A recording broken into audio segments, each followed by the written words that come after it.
और अब बात करते हैं बाजार की। शेयर बाजार में जून सीरीज की शुरुआत कमजोर रही। सेंसेक्स निफ्टी कमजोरी के साथ बंद हुए, लेकिन बैंक निफ्टी ने आज डबल सेंचुरी लगाकर 55,750 की रिकॉर्ड क्लोजिंग की है और कारोबार के अंत में निफ्टी 83 अंक गिरकर 24,751 के लेवल पर क्लोज हुआ।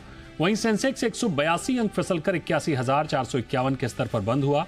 बाजार के दिन भर का हाल बता रही हैं हमारी सहयोगी Priyanka.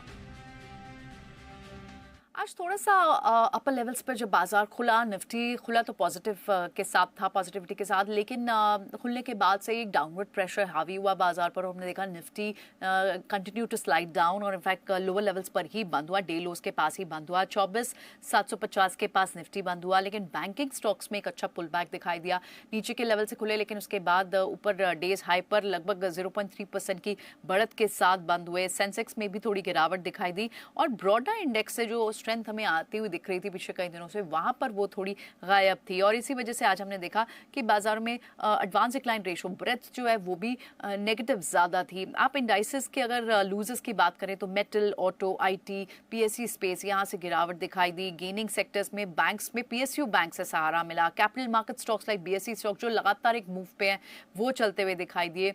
Banking stocks actually gaining side पे थे, लेकिन बड़े जो आज पीएसयू गेनर्स थे उसमें IOB, UCO bank, bank of Maharashtra, central bank, in stocks में तेजी थी। कैपिटल मार्केट के स्टॉक्स लाइक बीएसई, सीडीएसएल, इनमें एक तरफा मूव थी। बीएसई 7.5% की तेजी के साथ आज बंद हुआ और मेटल्स जो सबसे ज्यादा लूजिंग पैक था वहां पर जिंदल स्टेनलेस, वेदांता, हिंडाल्को, इनमें अच्छी खासी गिरावट थी। जो स्टॉक्स रिजल्ट के दम पर आज चल रहे थे, सुजलॉन के अच्छे नंबर्स आए, 9% की तेजी। मैस्काउ शिप एफएनओ में भी शामिल अब हो गया इस सीरीज से, 7% की गिरावट, नंबर्स खराब थे। गुजरात पीपा वहां 5% की बढ़त दिखाई दी। एफएनओ के जो बड़े गेनर्स थे उसमें कुछ गोल्ड काउंट्स, फाइनेंशियल काउंटर्स भी थे, जैसे कि मुथूट फाइनेंस, बीएसई, एनबीसीसी और इटर्नल। यहां पर भी हमने देखा कि इटर्नल जो है सबसे ज्यादा इनफैक्ट आज इम्पैक्टेड भी था निफ्टी के बड़े काउंटर्स में।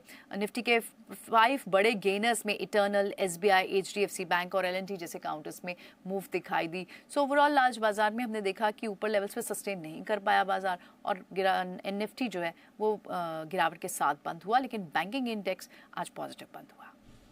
प्रियंका, एक और खबर पर आपका रुख चाहेंगे। नतीजों के बाद ओला इलेक्ट्रिक में भारी गिरावट क्यों आई और कोटक ने शेयर को क्यों डाउनग्रेड किया, ये भी बताइए।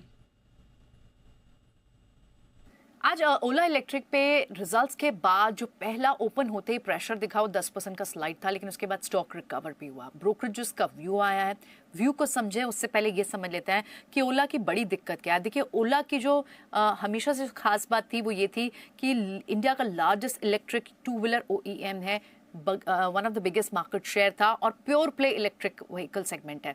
लेकिन इनकी दिक्कत ये रही कि, और आप स्टॉक को देखें, ऑल टाइम हाई से लगभग 68% डाउन है, लिस्टिंग से 34% डाउन हो चुका है। रिजल्ट में जो चौथी तिमाही में घाटा बढ़कर आया है, इनका Q4 का एबिटा लगभग 113% घटकर आया है। मार्केट शेयर लगातार नीचे गिर रहा है। अगर आप पहले क्वार्टर FY25 के फर्स्ट क्वार्टर की बात करें, इनका मार्केट शेयर 48% था, आज घट के आधा भी नहीं रह गया, उसका 20% मार्केट शेयर है।